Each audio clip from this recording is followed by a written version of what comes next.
So your exam went really bad. What do you think it's your greatest strength? My greatest strength would be my superb grasp in semantics. And what do you think your greatest weakness is? That will be my poor grasp in pragmatics. So can you give me a little example of that? Yes, I can.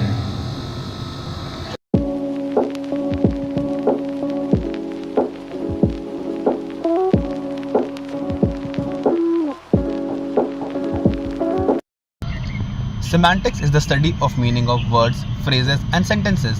It tries to establish a relationship between words and the concepts they represent, and it tries to understand the use of language by the speaker to convey meaning.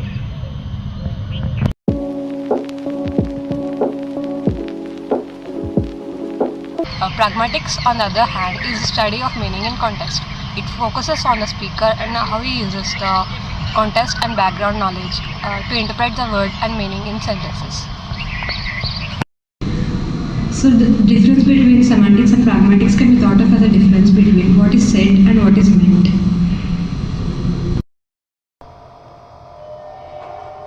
For example, the phrase "I am cold" is a statement of subjective experience of the speaker. However, in right context, it could be a request to turn the fan off.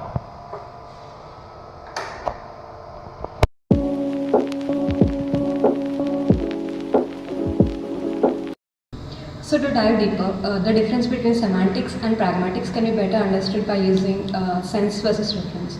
The distinction between sense and reference is a way of describing the relationship between the language and the world.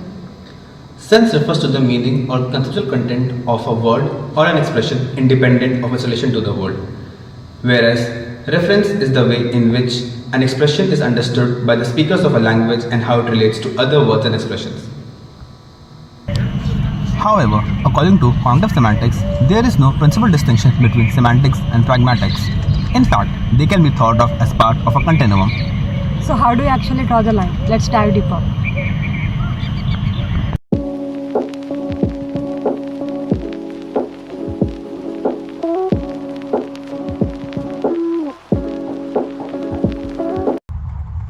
Cooperative principles are generally about cooperation with one another. When two people speak, we can presuppose that they want to cooperate in exchanging meaning with each other. This gets regulated using maxims of conversation. The first maxim is the maxim of quality, which means basically to tell the truth. Here we have Elise and Bob engaging in a conversation. Elise asks Bob, "How old are you?" And what does Bob reply? "I'm 145, which is false. So he didn't apply maxim of quality properly. Next maxim is the maxim of quantity, according to which messages should be as economical as possible. That means explain the world with as less words as possible without hampering the delivery of meaning. Again, Alice asks Bob for age and Bob replies with a quite extensive arithmetic problem.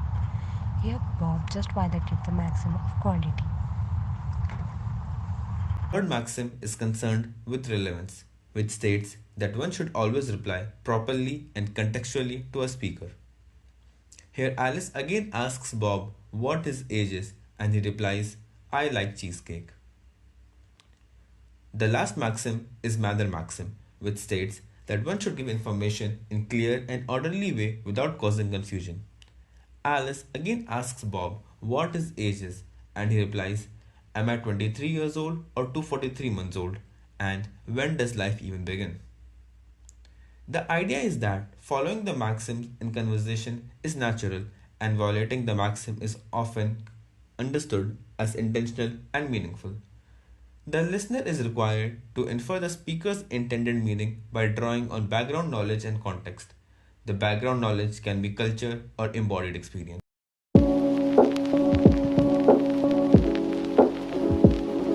If you could set up a teleport between one place and another, where would that be? Like your bed to Five Guys, or where would you choose? I'm sorry? Your teleport, your Our bed to Five Guys? yeah. What? Where, like for me, I would do my bedroom straight to a Five Guys. That's where I What's would. a Five Guys? It's like a burger place. Oh! No, not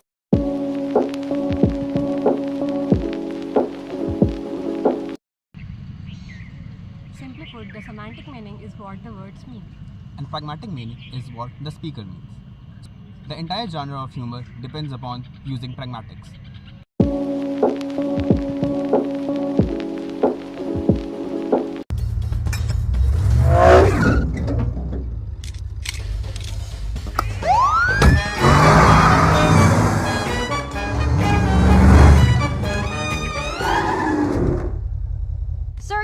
115 miles per hour. I hope you have a good explanation.